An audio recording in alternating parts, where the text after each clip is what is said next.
In the winter of 1901, beneath the scorching sun of ancient Susa in modern-day Iran, French archaeologist Jacques de Morgan's excavation team made a discovery that would revolutionize our understanding of ancient jurisprudence and civilization itself. As the workers carefully brushed away millennia of accumulated dust and debris from what appeared to be fragments of black diorite stone, they began to uncover cuneiform inscriptions of extraordinary clarity and preservation. The pieces, when assembled, revealed a magnificent stele standing over 7 feet tall, bearing the image of a seated deity extending what appeared to be a rod and ring of justice to a standing figure, beneath which stretched column after column of meticulously carved wedge-shaped script. This was no ordinary archaeological find, but rather the most complete surviving copy of humanity's first comprehensive written legal code, created nearly 4,000 years ago by Hammurabi, the 6th king of the First Babylonian Dynasty, who ruled the vast Mesopotamian Empire from approximately 1792 to 1750 BCE. The discovery of this monumental artifact represented not merely the recovery of an ancient text, but the unearthing of the very foundations upon which all subsequent legal systems would be built. A codification of justice that emerged from the fertile valleys between the Tigris and Euphrates rivers during humanity's earliest experiments in urban civilization and centralized governance. The stele itself, carved from the hardest available stone and designed to withstand the erosion of time, was intentionally created as an eternal monument to royal justice, placed originally in the temple of Marduk in Babylon, where citizens could read and understand the laws that govern their daily lives, before being carried away as spoils of war by Elamite raiders, who transported it to their capital at Susa, where it remained buried and forgotten until de Morgan's team brought it back into the light of human knowledge. The significance of this discovery extended far beyond its archaeological value, as scholars immediately recognized that they were examining not just the earliest known legal code, but a sophisticated system of jurisprudence that addressed virtually every aspect of human social interaction, from commercial transactions and property rights to family relationships and criminal punishment, all organized according to principles of proportional justice that would echo through the centuries in legal systems across the ancient Near East and beyond. The Code of Hammurabi, as it came to be known, consisted of 280 individual laws preceded by a lengthy prologue, in which the king established his divine mandate to rule and create justice, and followed by an epilogue warning future rulers against altering or destroying the laws, creating a comprehensive legal framework that reflected the complex social hierarchy and economic relationships of early Babylonian society, while simultaneously establishing universal principles of fairness and accountability that transcended the specific circumstances of its creation. Modern archaeological and textual analysis has revealed that Hammurabi's code was not created in isolation, but represented the culmination of centuries of Mesopotamian legal development, building upon earlier Sumerian and Akkadian legal traditions while incorporating innovations that reflected the unique political and social circumstances of the Babylonian Empire during its period of greatest expansion and prosperity. The discovery process itself became a testament to the meticulous nature of early 20th century archaeological methodology, as de Morgan's team carefully cataloged each fragment of the stele, created detailed drawings and photographs of the inscriptions, and established the stratigraphic context of the find within the broader archaeological record of ancient Susa, providing crucial information about the historical circumstances surrounding the monument's final deposition and preservation. The painstaking work of decipherment began almost immediately after the discovery, as cuneiform scholars like Vincent Scheil undertook the complex task of translating the Old Babylonian dialect in which the code was written, revealing not only the specific content of individual laws, but also the sophisticated literary and legal language employed by Hammurabi's scribes to articulate complex legal concepts with precision and clarity. As news of the discovery spread throughout the academic world, scholars recognized that they possessed not merely another ancient text, but a window into the administrative and judicial apparatus of one of history's first great empires, providing unprecedented insight into how ancient rulers attempted to create order and justice within increasingly complex urban societies where traditional kinship-based systems of dispute resolution were no longer adequate to address the diverse conflicts and relationships that emerged from commercial, agricultural, and artisanal activities conducted by people from different social classes, ethnic groups, and economic backgrounds, who found themselves living together in the crowded cities of ancient Mesopotamia. The historical context surrounding the creation of the Code of Hammurabi emerges from the complex political and social dynamics of early 2nd millennium BCE Mesopotamia, a period when the region experienced unprecedented urbanization, territorial consolidation, and cultural synthesis as various Semitic and non-Semitic peoples established increasingly sophisticated forms of centralized government, capable of administering vast territories encompassing diverse populations engaged in agriculture, trade, and specialized craft production. Hammurabi ascended to the throne of Babylon around 1790 BCE, inheriting a relatively modest city-state that controlled little more than the immediate vicinity of the capital. But through a combination of military conquest, diplomatic alliance, and administrative innovation, he transformed this small kingdom into a vast empire stretching from the Persian Gulf to the headwaters of the Euphrates River, incorporating dozens of previously independent cities and their surrounding agricultural territories into a unified political system that required new forms of legal and administrative coordination to function effectively. The process of imperial expansion created unprecedented challenges for maintaining social order and resolving disputes across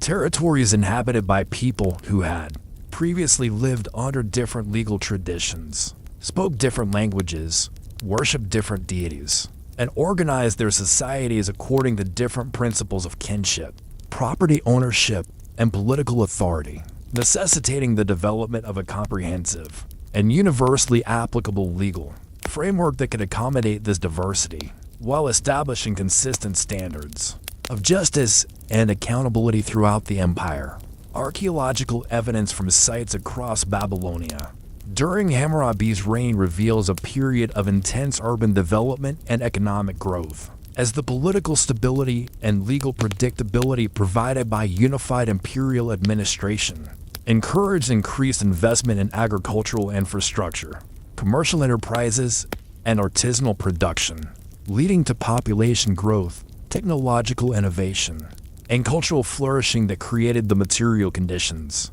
necessary for supporting the elaborate bureaucratic apparatus required to administer a complex legal system. The cuneiform archives from this period, preserved in temples, palaces, and private houses throughout Mesopotamia, document a sophisticated economy based on a complex mixture of subsistence agriculture, long-distance trade, and specialized craft production, with detailed records of contracts, property transfers, loan agreements, and legal disputes that provide crucial context for understanding how Hammurabi's laws address real problems faced by his subjects in their daily economic and social relationships. The king's own inscriptions and those of his contemporaries reveal that he consciously positioned himself as a reformer and bringer of justice, claiming divine authorization from the gods Anu and Enlil to establish order and protect the weak against the strong,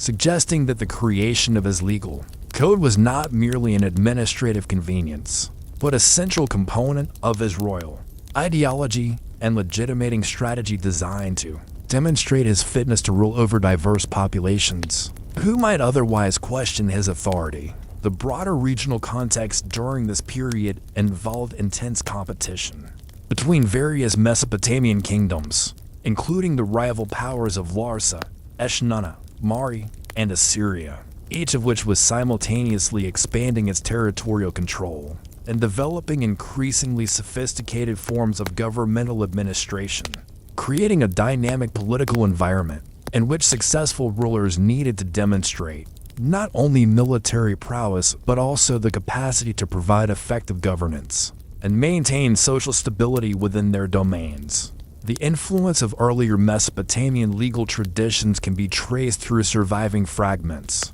of earlier law codes, including those attributed to Ur-Nammu-Aver and Lipitishtar-Avizan, which established precedents for royal law-giving while addressing many of the same social and economic issues that would later appear in Hammurabi's more comprehensive codification, suggesting that the Babylonian king was working within a well-established tradition of royal jurisprudence while simultaneously innovating in response to the particular challenges faced by his expanding empire. The international dimension of Hammurabi's reign is documented through diplomatic correspondence preserved in archives of Mari and other sites, revealing a complex web of alliances, treaties, and commercial relationships that connected Mesopotamian kingdoms with distant regions, including Anatolia, the Levant, and the Iranian plateau, creating opportunities for cultural exchange and legal influence that would help spread Mesopotamian legal concepts throughout the ancient Near East while simultaneously exposing Babylonian jurists to alternative approaches to law and governance developed by other civilizations. The religious context surrounding the creation of the code reflects the central role of divine justice and Mesopotamian political ideology, as rulers consistently portrayed themselves as agents of the gods, responsible for maintaining cosmic order on Earth, with Hammurabi's prologue explicitly stating that the great gods called him to promote the welfare of the people and to cause justice to prevail in the land, positioning his legal innovations within the broader framework of Mesopotamian religious and cosmological beliefs about the relationship between divine will and human society, the physical characteristics and artistic composition of the code of Hammurabi stele represent a masterpiece of ancient Near Eastern monumental art and administrative record-keeping, demonstrating the sophisticated technical skills and aesthetic sensibilities of Babylonian craftsmen while simultaneously serving the practical function of making the king's laws accessible to literate members of society who might need to consult them in connection with legal disputes or commercial transactions. The monument itself was carved from a single block of black diorite, an extremely hard volcanic rock that was not naturally available in Mesopotamia, but had to be imported from distant regions, possibly the Iranian highlands or eastern Anatolia, suggesting that considerable expense and effort were invested in obtaining material worthy of this important royal commission and capable of withstanding the erosion of time while maintaining the clarity of its inscribed text.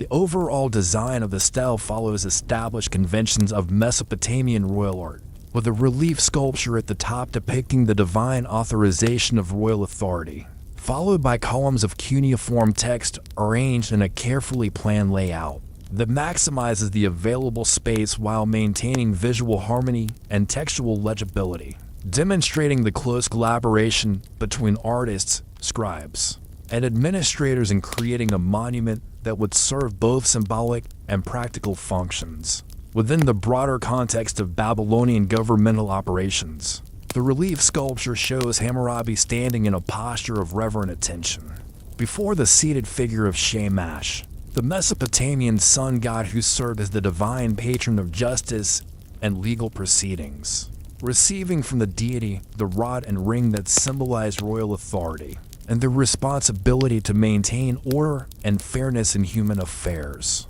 thereby providing visual representation of the theological foundation underlying the entire legal code and establishing the divine origins of the laws inscribed below. The artistic style of the relief reflects the mature development of Babylonian sculpture during the early 2nd millennium BCE, with carefully modeled figures displaying naturalistic proportions and detailed attention to clothing, jewelry, and facial features that identify the participants and their respective roles in the cosmic drama of divine authorization. while the composition employs established iconographic conventions that would have been immediately recognizable to contemporary viewers familiar with Mesopotamian religious and political symbolism. The cuneiform inscription begins immediately below the relief sculpture and continues in carefully arranged columns that cover the entire available surface of the stele's front and back, with the text organized according to sophisticated editorial principles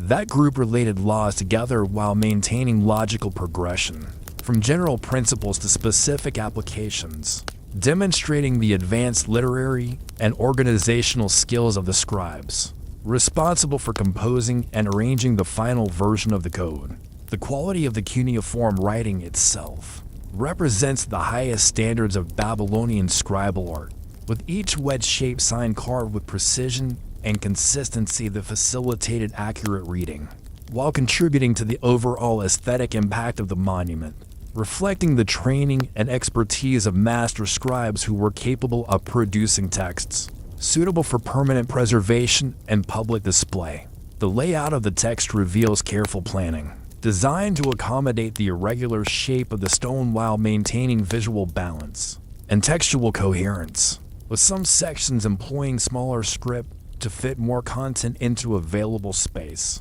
while others use larger, more prominent lettering to emphasize particularly important passages, suggesting sophisticated understanding of both the practical requirements of public communication and the aesthetic principles of monumental design. Archaeological analysis of the stele's surface has revealed evidence of the tools and techniques employed by ancient craftsmen, including traces of copper and bronze implements used for the initial carving, followed by more delicate work with smaller tools to achieve the fine detail visible in both the relief sculpture and the cuneiform text, providing insight into the technological capabilities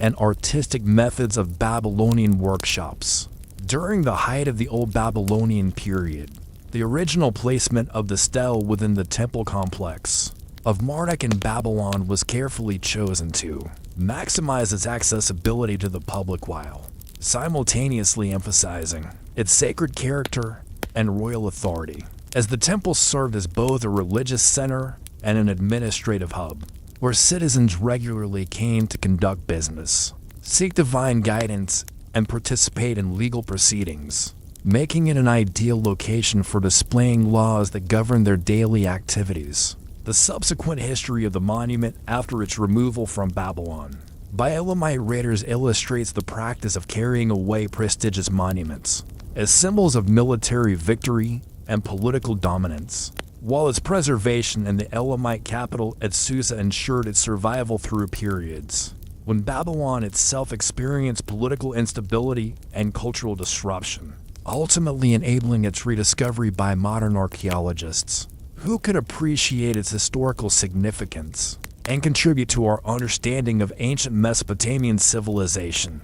The structure and organization of Hammurabi's legal code reveals sophisticated jurisprudential thinking that addressed the practical challenges of governing a complex society while establishing theoretical principles that would influence legal development throughout the ancient world and continue to resonate in modern judicial systems, demonstrating the remarkable intellectual achievements of Babylonian legal scholars who created comprehensive frameworks for understanding justice, punishment, and social order that transcended the immediate circumstances of their composition. The code begins with an extensive prologue written in elevated literary language that establishes Hammurabi's divine mandate to rule and create justice, invoking the great gods of the Mesopotamian pantheon who called upon him to promote the welfare of the people, make justice prevail in the land, destroy the wicked and evil, prevent the strong from oppressing the weak, and ensure that justice shines forth like the sun over the land, thereby positioning the specific laws that follow within a broader theological and philosophical framework that connects human legal institutions to cosmic principles of order and fairness. The main body of the code consists of 280 individual laws that address virtually every aspect of social and economic life in ancient Babylonia, organized according to a logical progression that moves from general principles of justice and punishment to specific applications involving particular types of disputes, relationships, and transactions, with the entire corpus demonstrating remarkable consistency in its underlying assumptions about human nature, social hierarchy, and the proper role of governmental authority in regulating private behavior and resolving conflicts between individuals and groups. The famous principle of proportional justice, often summarized as an eye for an eye, a tooth for a tooth, appears throughout the code in various forms and applications, reflecting sophisticated thinking about the relationship between crimes and punishments that sought to ensure that legal penalties were neither excessively harsh nor inadequately deterrent, while also taking into account the social status of both perpetrators and victims in ways that reflected contemporary understanding of social hierarchy and differential rights and responsibilities associated with different classes of people. The code's treatment of property rights reveals detailed understanding of the various forms of ownership, possession, and use that characterize Babylonian economic relationships, with specific provisions addressing agricultural land, urban real estate, livestock, slaves, and movable goods, establishing clear procedures for transfers of ownership, inheritance, and dispute resolution that provided the legal predictability necessary for commercial investment and economic development while protecting the interests of all parties involved in property transactions. Commercial law occupies a substantial portion of the code, with extensive provisions governing contracts, loans, partnerships, and trade relationships that reflect the central importance of commerce in Babylonian society, and the need for clear legal frameworks to support long-distance trade, craft production, and financial services, including detailed regulations concerning interest rates, collateral, debt recovery, and the responsibilities of merchants, agents, and other commercial intermediaries who facilitated economic exchange throughout the empire. Family law represents another major component of the legal code, with comprehensive treatment of marriage, divorce, inheritance, and parent-child relationships that reveals the patriarchal structure of Babylonian society while simultaneously establishing protections for women and children that prevented the most extreme forms of abuse and exploitation, including provisions that guaranteed women rights to property, established procedures for divorce under specific circumstances, and protected children from abandonment or mistreatment by parents or guardians. The code's approach to criminal law demonstrates sophisticated understanding of different categories of wrongdoing and appropriate responses, distinguishing between intentional crimes, negligent acts, and accidental injuries while establishing punishment scales that took into account both the severity of the offense and the social status of the parties involved, with penalties ranging from financial compensation and public humiliation to physical punishment and death, depending on the nature of the crime and the circumstances surrounding its commission. Professional regulations within the code address the responsibilities and liabilities of various skilled workers, including physicians, builders,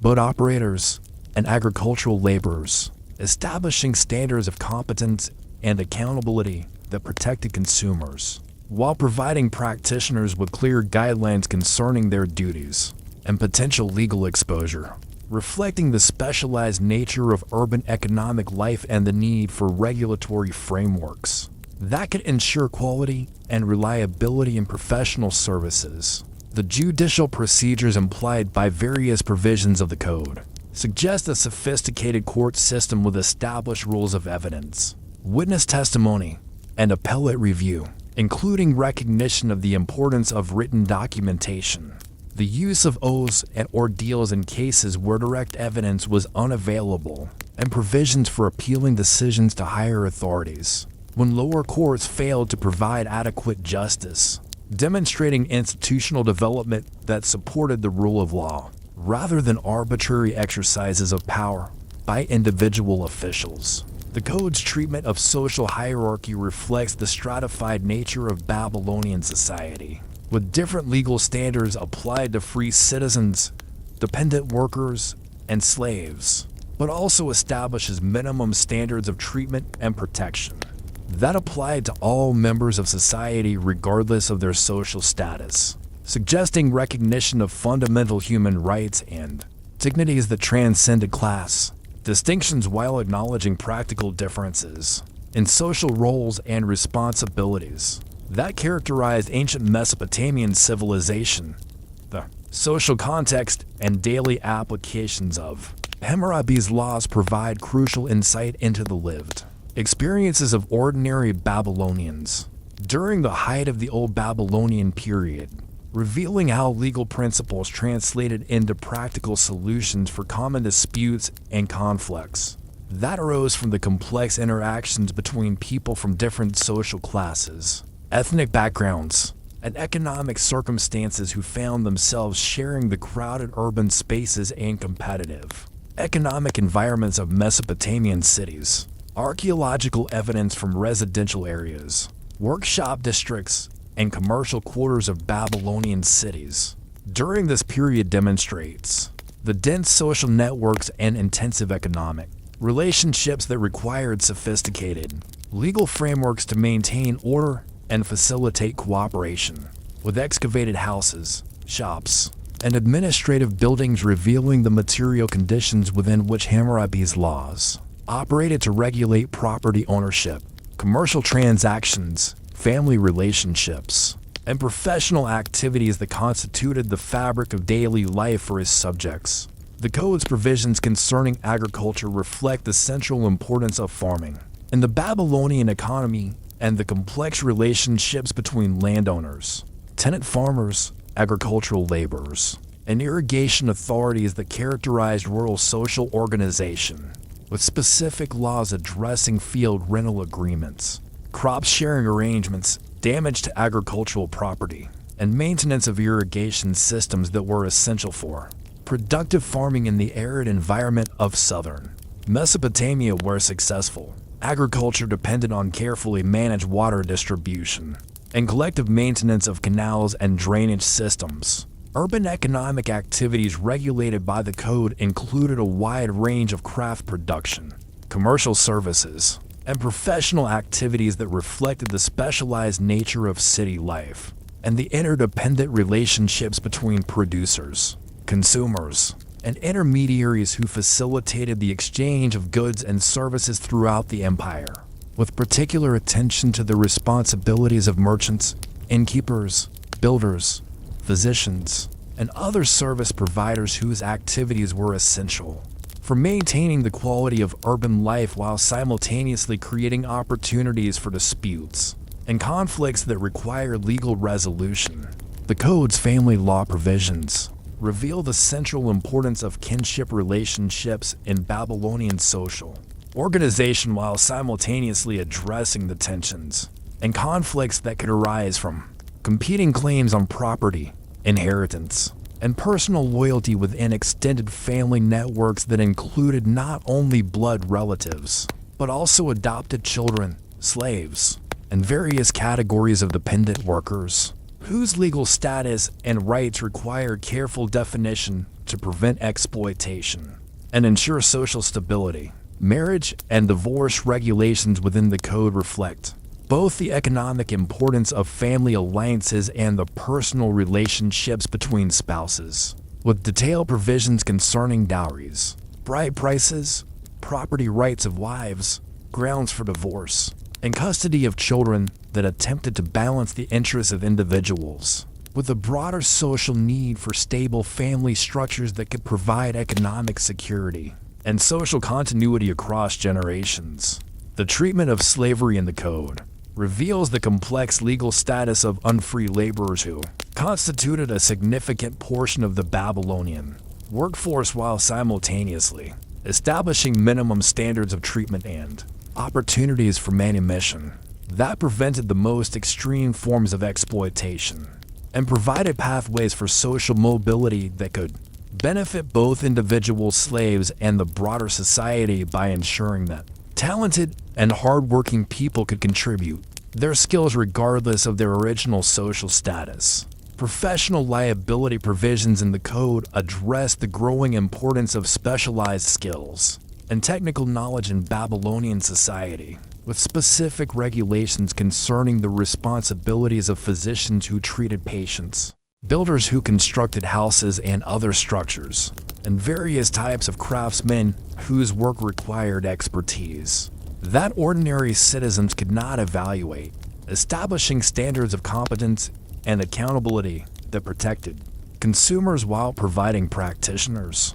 with clear guidelines concerning their duties and potential legal consequences of professional failures. Commercial law applications demonstrate the sophisticated nature of Babylonian business relationships and the international scope of trade networks that connected Mesopotamian cities with distant regions, requiring legal frameworks that can accommodate complex transactions involving multiple parties, extended time periods, and various forms of credit and security arrangements that facilitated commerce while protecting the interests of all participants in commercial relationships that might extend across territorial and cultural boundaries. The Code's criminal law provisions address both violent crimes and property offenses that threaten social order and individual security, with punishment scales that reflected contemporary understanding of proportional justice, while taking into account the deterrent effects of various penalties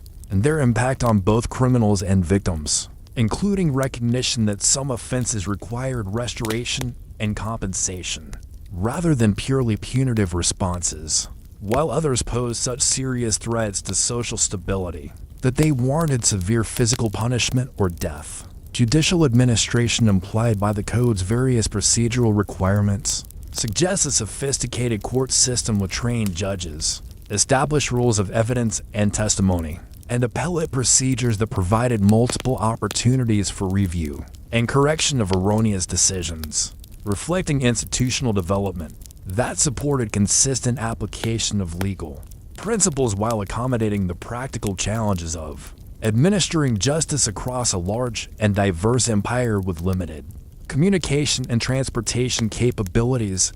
The influence and legacy of the Code of Hammurabi extends far beyond its immediate historical context, establishing legal precedents and jurisprudential principles that would shape the development of law throughout the ancient Near East while contributing foundational concepts to Western legal tradition that continue to inform modern judicial systems and theoretical approaches to justice, punishment, demonstrating the remarkable intellectual achievements of Babylonian civilization and their enduring relevance for understanding human attempts to create fair and effective frameworks for resolving conflicts and maintaining social cooperation. The immediate impact of Hammurabi's legal innovations can be traced through subsequent Mesopotamian law codes, including Middle Assyrian laws, Neo-Babylonian legal documents, and various provincial legal traditions that adopted many of the specific provisions and general principles established in the original code while adapting them to local conditions and changing social circumstances, suggesting that the Babylonian legal framework provided a widely recognized model for effective jurisprudence that other rulers and legal authorities found worthy of emulation and adaptation. The international influence of Babylonian legal concepts extended throughout the ancient Near East through diplomatic contacts, commercial relationships, and cultural exchange networks that connected Mesopotamian cities with neighboring regions, as evidenced by legal documents from Syria, Palestine, Anatolia, and Iran that reflect Mesopotamian legal terminology, procedural concepts, and substantive principles, indicating that Hammurabi's legal innovations contributed to a broader regional legal culture that transcended political boundaries and linguistic differences. The biblical legal tradition shows clear evidence of Mesopotamian influence, with numerous parallels between provisions in Hammurabi's code and laws found in the Hebrew Bible, including similar approaches to proportional justice, property rights, family relationships, and criminal punishment, suggesting either direct borrowing from Mesopotamian sources or participation in a shared ancient Near Eastern legal culture that encompassed both Babylonian and Israelite legal development while maintaining distinct cultural and religious characteristics, the preservation and transmission of Hammurabi's code through successive periods of Mesopotamian history demonstrates its continued relevance and authority long after the fall of the Old Babylonian Dynasty, with copies of the laws found in libraries and archives throughout the region, dating from various periods, including Neo-Assyrian and Neo-Babylonian versions that attest to the ongoing importance of Hammurabi's legal precedents for later Mesopotamian rulers who sought to legitimize their own authority by connecting themselves to this prestigious legal tradition. The rediscovery of the Code of Hammurabi in the modern era revolutionized scholarly understanding of ancient legal development and provided crucial evidence for comparative legal studies that examine the evolution of juridical concepts across different cultures and historical periods, with particular significance for understanding the relationship between law and social organization in early urban civilizations that face similar challenges in creating effective governance structures for complex, diverse societies. Modern legal scholars have identified numerous principles in Hammurabi's code that anticipate later developments in jurisprudence, including concepts of due process, proportional punishment, professional liability, consumer protection, and women's rights that demonstrate the sophisticated nature of Babylonian legal thinking and its contributions to the broader human endeavor of creating just and effective legal institutions that serve the needs of complex societies while protecting individual rights and promoting social welfare. The archaeological context of the code's discovery has provided important insights into the role of written law in ancient societies and the relationship between legal codification and political authority, demonstrating how rulers use comprehensive legal frameworks to establish their legitimacy, maintain social order, and promote economic development, while simultaneously creating permanent records of their judicial wisdom that could enhance their reputation and influence future generations of legal authorities. The linguistic and literary analysis of the code has revealed sophisticated use of legal language and rhetorical techniques that enhance both the clarity and authority of the laws, with careful attention to precise terminology, logical organization,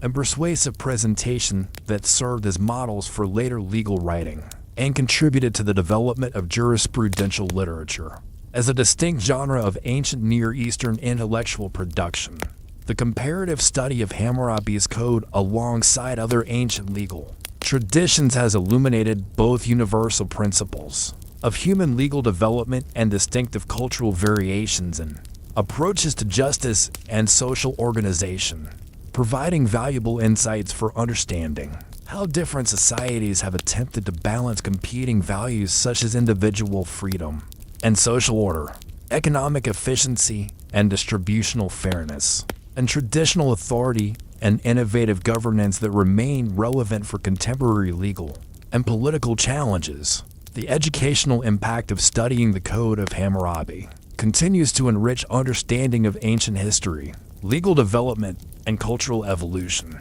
providing students and scholars with concrete examples of how early civilizations address fundamental questions about human nature, social organization, and governmental responsibility that remain central to political and legal theory, while simultaneously illustrating the remarkable intellectual achievements of ancient Mesopotamian civilization and their enduring contributions to human knowledge and institutional development. The theological and philosophical dimensions underlying the Code of Hammurabi reveal sophisticated thinking about the relationship between divine authority and human justice that reflects broader Mesopotamian religious and cosmological beliefs while simultaneously contributing to theoretical frameworks for understanding law, morality, and political legitimacy that would influence philosophical and theological development throughout the ancient world and continue to resonate in modern discussions of natural law, divine command theory, and the foundations of legal obligation. The prologue to the code explicitly establishes the divine origins of Hammurabi's authority to create and enforce laws, invoking the great gods Anu and Enlil, who called upon him to promote human welfare and establish justice throughout the land, while the relief sculpture at the top of the stele depicts the king receiving the symbols of judicial authority directly from Shamash, the sun god who served as the divine patron of justice and legal proceedings, thereby positioning human legal institutions within the broader cosmic order maintained by the gods, who ensured that justice prevailed in both divine and earthly realms. The concept of divine justice and Mesopotamian religious thought encompass both retributive and restorative elements, with gods serving as ultimate judges, who punish wrongdoing while simultaneously protecting the innocent and maintaining the cosmic balance necessary for universal prosperity and harmony, providing theological justification for human legal systems that sought to mirror divine justice through proportional punishment, protection of the weak, and maintenance of social order that reflected the divine plan for human civilization. The king's role as intermediary between divine and human justice created both opportunities and responsibilities that required careful balance between claiming sufficient authority to enforce laws effectively, while avoiding claims to divine status that might provoke divine anger or popular resistance, leading to sophisticated political theology that portrayed rulers as divinely appointed agents responsible for implementing divine will through human institutions rather than as independent sources of legal authority who could create laws according to their personal preferences or immediate political needs. The epilogue to the code contains extensive warnings against future rulers who might alter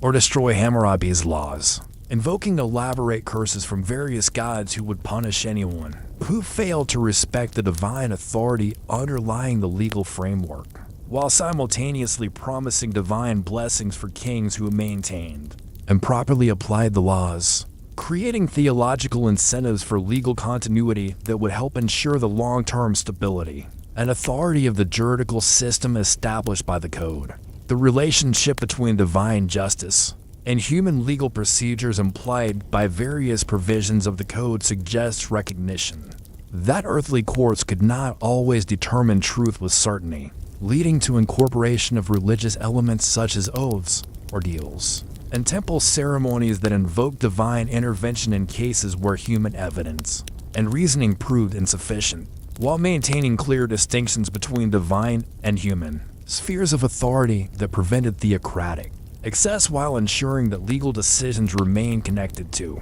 transcendent principles of justice and morality. The moral philosophy underlying the code's specific provisions reflects sophisticated ethical thinking about the nature of human relationships and the principles that should govern social interaction, including recognition of fundamental human dignity that transcended social class distinctions, acknowledgement of universal human needs for security and fairness, and understanding of the complex interdependence that characterized urban civilization and required cooperative behavior guided by shared moral and legal standards. The concept of proportional justice that appears throughout the code demonstrates advanced thinking about the relationship between crimes and punishments that sought to ensure that legal penalties